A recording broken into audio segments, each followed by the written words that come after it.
Hello student, कैसे हैं आप। इस वीडियो में हम आपको वैद्युत फ्लक्स के बारे में बताने वाले हैं।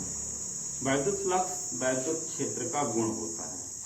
आप जानते हैं कि वैद्युत क्षेत्र को वैद्युत बल रेखाओं द्वारा निरूपित किया जा सकता है। जहां वैद्युत बल रेखाएं एक दूसरे के पास पास होती हैं वहां वैद्युत क्षेत्र प्रबल होता है, और जहां वैद्युत बल रेखाएं दूर दूर होती हैं वहां वैद्युत क्षेत्र दुर्बल अर्थात निर्बल होता है। वैद्युत क्षेत्र में स्थित किसी काल्पनिक पृष्ठ पर वैद्युत फ्लक्स उस पृष्ठ से होकर गुजरने वाला संपूर्ण वैद्युत बल रेखाओं की संख्या की माप होती है, और इसे फाई ई से प्रदर्शित करते हैं। फाई ई एक अदिश राशि होती है। हम पहले लिखते हैं जहां पे इसको फाई से प्रदर्शित किया। फाई ई एक अदिश राशि होती है।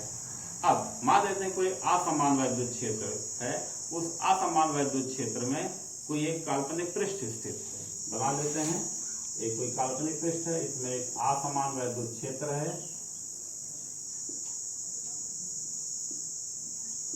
और इस काल्पनिक पृष्ठ में एक लघु अवयव पर विचार करते हैं। एक लघु अवयव बना लेते हैं डी ए।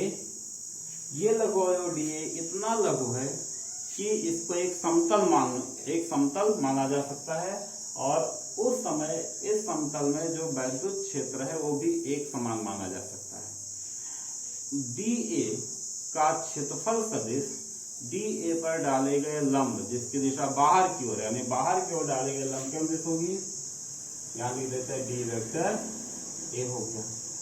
और इसके अंदर वैद्युत क्षेत्र ई, ये वैद्युत क्षेत्र है कैपिटल ई हो गया।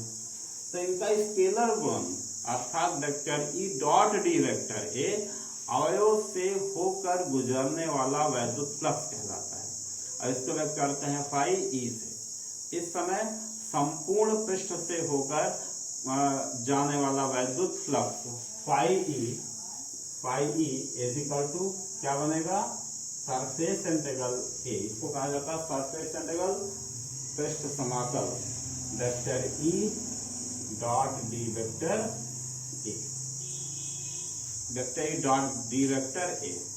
यदि यह एक बंद पृष्ठ है, ये जो काल्पनिक पृष्ठ माना गया, अगर काल्पनिक पृष्ठ एक बंद पृष्ठ है तब क्या देखते हैं, तो जो बंद पृष्ठ होता है जो कि कोई आयतन घेरता है उससे संबंधित अगर हम बनाएं, कोई एक बंद पृष्ठ बना लेते हैं और कोई एक चुंबक वैद्युत क्षेत्र बना लेते हैं, ये जो कोई आयतन घेरता है, तो इसके लिए जो ये आता है वैद्युत फ्लक्स वो phi E is equal to हो जाता है vector E dot d vector A. जब वैद्युत बल रेखाएं इस पृष्ठ से बाहर निकलती हैं, तो जब बाहर निकलती हैं तो वह मान धनात्मक होता है, और जब पृष्ठ के अंदर वैद्युत बल रेखा प्रवेश करती हैं तो उसका मान वैद्युत फ्लक्स का मान ऋणात्मक होता है।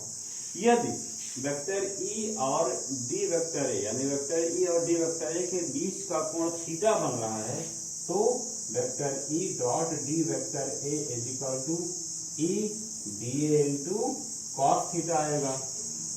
इसके अनुसार phi E is equal to क्या मिलेगा, surface integral vector E dot d vector A था, इसको लिख सकते हैं surface integral A E d A into cos theta.